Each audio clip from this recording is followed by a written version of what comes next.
Welcome to my video series on image mapping. I created this video to help you guys learn how to do image mapping and how to plot your coordinates using an image editing program. I'm going to be using Photoshop in this program. I use all Adobe software and I'm not familiar with any of the other image editing programs out there. But this is very simple to do using Photoshop. If you don't have Photoshop, you can always download a 30-day trial version of it and you can use it for this assignment. Now, what is an image map? An image map is creating hotspots on an embedded image of our web page. A hotspot is a clickable area on the map that opens either to an internal web page of our website or an external web page. It can also activate a JavaScript function or any other functions or codes it can execute.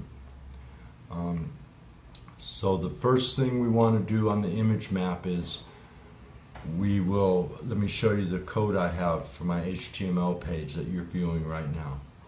So in my notepad I have my code open. I've pre-programmed everything. I have my image embedded into the web page using my normal image tag with the normal properties. I have my width, my height set, I have my alt tag set. You know, it's very important to set these alt. A lot of people forget to use the alt property in their image tags, and if you don't have that in there, it won't pass validation for XHTML, so you got to make sure and use that. The other thing I have in here that's very important is I have a user map. This property is new to you. User map is a unique ID that the map tag is going to look for to set the coordinates on. The ID that you use on the user map has to have a pound sign in front of it. So it's a pound sign and the unique name. And as you can see here in my map tag, it's looking for a name and an ID of my map. And it's going to find these two ID, this ID right here, because of the pound sign. If the pound sign's not there, your map won't work. The other tags that go with the map tag are the area tags. The area tags are where the coordinates are set. You have three shape options. You have a circle, a poly, or a rectangle option. I don't have the chords set. I just have my quotation marks there because we're going to set the chords. I do have my links pre-set up. Each one of these areas, hotspots, are going to open up to the government website for that state. And I've set the target for blank. And the reason I set the target for blank is because they're all going to open to external websites, not part of my website. If they're going to open up to a page inside of my own website, I'll leave the target tag out. If you're programming XHTML strict, then you can't use the target attribute at all. You just have to leave it out. And the other ones I have set here are the alt properties, and these are also mandatory for validation. So let's open up Photoshop to our map. So here's my map in Photoshop. The first thing I need to do is I need to make sure my units are set right. And I'm using a PC version, so for any Mac user that's viewing this, it might be a little different, but just you'll be able to figure this out. So for PC, I go to Edit, Preferences, and I want to go to Units and Rulers. And for rulers, I want to make sure it's set on pixels. If it's set on inches or points or any of the other properties there, your coordinates will not work. It has to be set on pixels. The next thing is I need to check my image size. So I image and image size. My image size is 450 by 340. And you'll notice that my image size, 450 by 340, they have to match.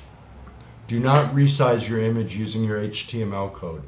If you have to resize the image, resize it in Photoshop. If you have your image one size in Photoshop and you resize it using your image code, your HTML code, your coordinates will be off and it will not work right. I never resize an image using my HTML code. I always size my image using Photoshop, and then I match those properties with the HTML code. The next thing I've done, I've created 3 layers above my map. One for the circle, one for the rectangle, and one for the poly. The first hotspot we'll create the circle for Alaska. So I'm going to come down here and I'm going to select my circle tool, which is under the rectangle tool. It's actually the ellipse tool. And I can start drawing my ellipse.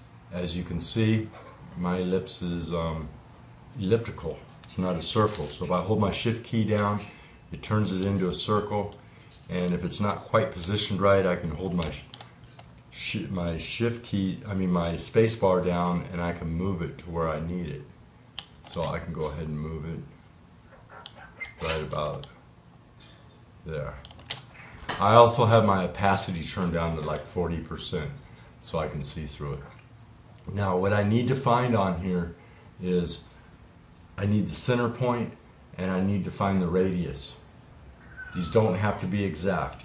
And the other tool we need to use here, which is like a really old dinosaur tool, is a piece of paper and a pencil or pen, so we can write our coordinates down. But anyways, my center point is going to be 184 by 303.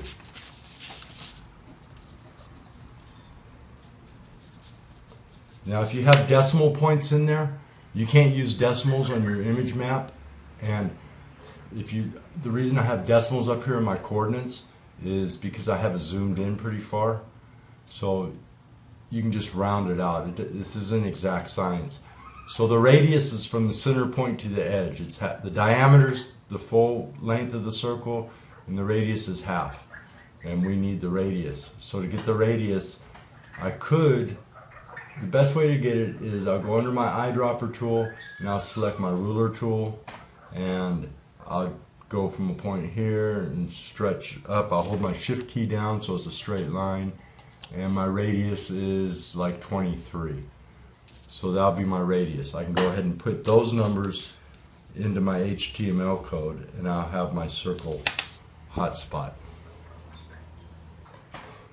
So I have my coordinates in 184, 303. That's my center point, and 23 is the radius. So I'll go ahead and I'll save the file. And you can use a Control S to save, which I'll be using from now on to save it. So when I say I save it, I'm hitting Control S on my keyboard. And if you hear any noise in the background, that's my little parrot, which is acting up. But now I'll open up my web browser. I'll go ahead and do a refresh on it. And I'll start to roll my mouse over and see it changes to a link now. See? I have a circle link. So if I click